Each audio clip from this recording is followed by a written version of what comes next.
Okay, so I'm going along with Jake today to deliver stuff to Halibut Cove where I used to deliver it. I think you've been with me maybe even on that one.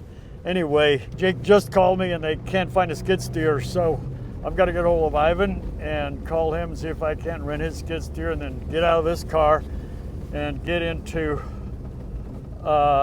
put the skid steer on my truck, load it up, bring it out to the spit, all by 3 o'clock. Looks to me like it's, that's 7 minutes ago. So we're running on backwards time. Fortunately, the kid that bought my boat is just a real easygoing guy, and he goes, "That's okay. It's a beautiful day. I got my wife along and the kid, and we're just going to go have a nice day out of it." So that takes the stress out of it, but it's still on the hurry up because we have a tide to catch. So I'm going to call Ivan now. Hey, Ivan, you want to run your skid steer? Colorado Dave needs it to load again and unload again like last year. Where is it? At your shop? No, I've got my truck and trailer already hooked up. Okay, great. I'll let Jake know. Fantastic. See ya. We got, we can use Ivan's skid steer, so that's the kind of stuff I do, is emergency jump to its. That's why sometimes I'm behind schedule, because I'm always jumping to somebody's emergency, but I know how to make things work. You want things to happen? This guy knows how to put it together, by golly. Not always on time, though, but you always get her done and get her done right. Okay, we're out of this car. Let's get in the truck and hightail it. So I'm in the truck, and we are heading up to Ivan's shop to pick up his skid steer. And what we're gonna have to do is I'm gonna basically just zoom up there, turn around. If I could ask you to go ahead and flip the ramps down to get them ready. Okay. I'll go grab the skid steer. Forks are already on it. I hope he's got fuel in it. We're just gonna load it up. As soon as I'm loaded, if you got extra time, if you would, start getting the 2 chains out and 2 binders so we can tie her down. And yeah, we're just on hurry mode here. Yeah, let's do her.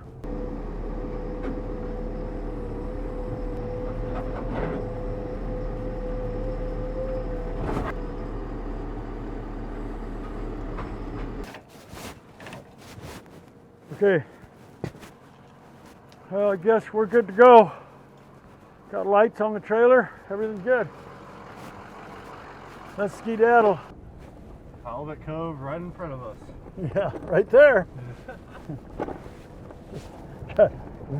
With a small detour. Got a good reason for taking the scenic route. Got a good reason for taking the afternoon out for a boat ride. Going on a boat ride now. Boat ride. Going on a boat ride now. Yeah. Okay. Homer Spit, here we come. Hey, Jake. About 20 minutes out, buddy. Sorry. Okay. Yeah. Okay. I'm breathing a little easier here. That's where we're going, right there, where the sunshine is. See that sunshine on the cliff? Finally, we're on the spit. Everything's working good. No more disasters for the next few miles. We'll be good. Halibut Cove is called Halibut Cove, obviously, because there used to be a lot of halibut in the bay. There was a lot of halibut in the bay after the big herring. The Norwegians came in here and fished herring like crazy. And so there's a restaurant in Halibut Cove called the Sultry, but that's not actually where the Sultry was. The Sultry was on the far side of the cove. There's still pilings in the ground there. I'll take you there sometime. It's on the trailhead. It's near the trailhead to the Grueling Glacier. But there used to be herring sultries that didn't freeze them, right? And so they'd salt them. And there was herring sultry in Halibut Cove, at Port Graham, up in Tutka Bay, all the big bays around there. Man, must have been crap loads of herring, you know. And they got all fished out, and then the carcasses, the residue from the herring, you know, the heads and stuff, it toxified the bay. It said that all the hydrogen disulfide that produces from stuff rotting underwater, it killed the bay. And of course, there was a lot of scavenged food, so halibut moved in, and the shrimp. So we had huge halibut and huge shrimp influx years ago. God, you could go out there and you could get half a bucket of shrimp in a half an hour. You could set a pot right out there. You'd go from the harbor, 10 minutes towards the homestead, drop your pot, come back a half hour later, you had a half a bucket of shrimp. You'd go down and take that thing down to the bar. There was a bar down there called the Yashur Club. And they had a big cauldron going all the time out in the back. And you just go in there and dump the shrimp in that pot and cook them up, and everybody come eat shrimp. And pretty soon somebody else would come in with a bucket of shrimp. And you just eat shrimp and drink beer till it's time to go home. But anyway, so then the shrimp were here, and they were really good shrimping. But then the codfish and the gray cod and the pollock moved in.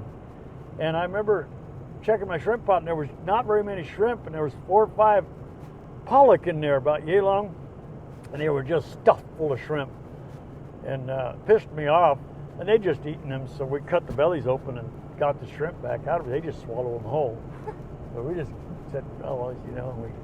So that day we had cod and shrimp for dinner, but yeah, they declined. They declined, and then we used to have a lot of Dungeness crab here, gobs. It was a huge, healthy fishery. But then when you know, all the endangered sea otters that had been killed by the Russians in the 1800s, you know, they made a comeback, and doggone sea otters figured out that, man, Kachemak Bay was full of sea urchins, Dungeness crab, and tanner crab, and they just come in and wipe it out. You can't hardly find a clam on a beach here anymore. The sea otters go and dig up the damn clams. So there's a few natives around here that they're allowed to hunt sea otters. Some guys will eat the sea otters, but they sell the hides and make artwork out of it and stuff. They're the cutest little thing in the world, but you get 100 of them descending on your beach, and it's a serious problem. And so they're going to find their balance over time because they're, you know, running out of food.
Okay, we're here at the lodge, getting ready to unload stuff and go ashore, take a look, see what all the damage is.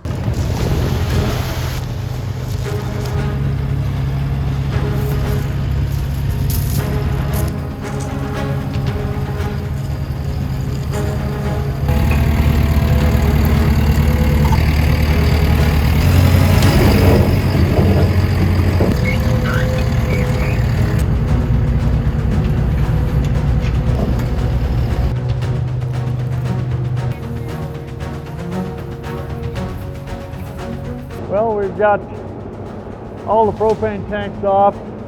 Got a bunch of lumber coming in for that gangway that washed out in that big flood last winter. The next load will be a load of beams.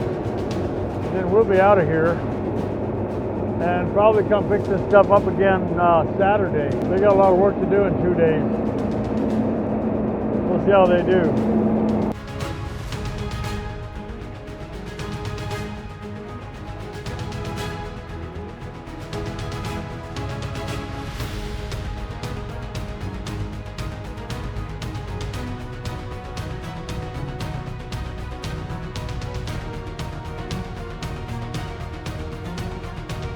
Okay, so we just hauled some stuff over here for Dave and Danny at the Halibut Cove Lodge. This is their place, really fun place. And you notice they had a flood last winter.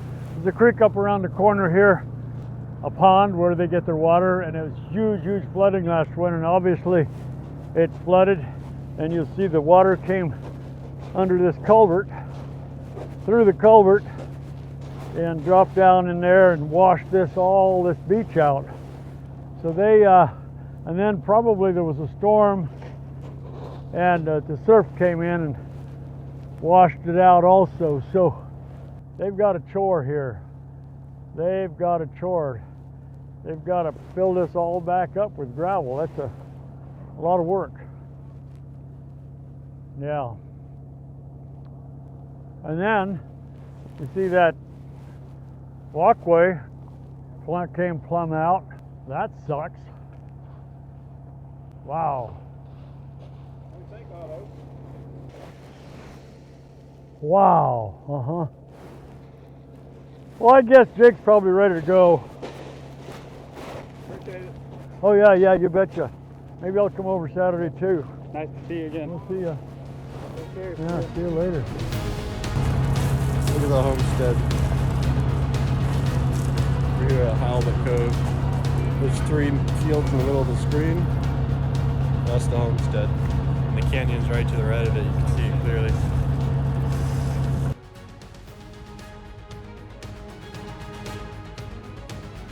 These are all oyster. There's an oyster farm. There's oyster nets hanging off all these buoys here. Quite good oysters in this area. It's pretty famous. More of them over there, and out there ahead of us. You can see a bunch. We got to thread our way through these oyster pens. We don't want to wrap a bunch of oysters up in our propellers. This is the famous Halibut Cove. This, at high tide, you can go through here. This on the right is an island, on the left is the mainland. And you can thread your way through and come out on the other end. And when I was a kid, there was maybe 6 people lived over here. So it's usually, population of, oh hell, maybe upwards of 100 in the summer. In the winter, you got about 10 people here. Yeah.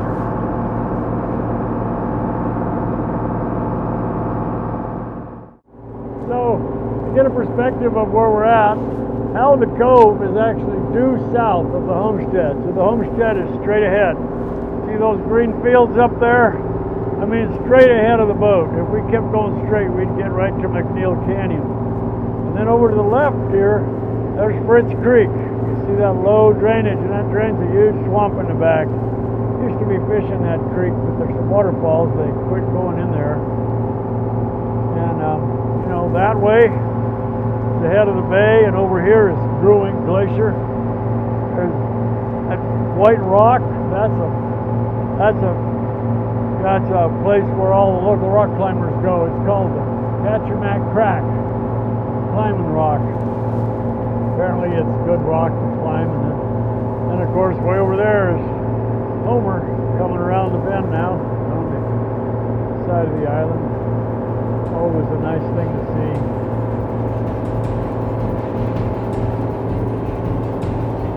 Well, went on another little boat trip with my buddy Jake and hauled some stuff over here from my friend Dave, and turned out to be a nice day. And always good to be out with good people on the water on a good day, helping friends out, and I'm glad you could come along, and I'm glad I could come along, and I'm glad we could all be here together. So stay tuned and keep your eyes open.